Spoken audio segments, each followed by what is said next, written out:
Di pesisir selatan Jember, tersembunyi sebuah surga alam yang begitu memukau.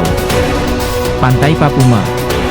Pantai yang namanya berasal dari singkatan pasir putih Malikan ini dikenal dengan hamparan pasir putih yang lembut, air laut yang jernih, serta gugusan batu karang megah yang berdiri, kokoh di tengah lautan. Begitu kaki melangkah di tempat ini, semilir angin pantai, suara deburan ombak, dan panorama alam yang menakjubkan seakan membawa siapa sojo sejenak melupakan hiruk pikuk kehidupan. Dari atas Bukit Papuma, keindahan laut lepas terbentang luas tanpa batas. Terlebih saat matahari mulai terbit ataupun perlahan tenggelam di ufuk barat menciptakan lukisan alam yang begitu sempurna. Tak hanya menyuguhkan keindahan, Pantai Papuma juga menyimpan kehidupan masyarakat pesisir, dengan perahu-perahu nelayan yang menjadi bagian dari cerita setiap harinya.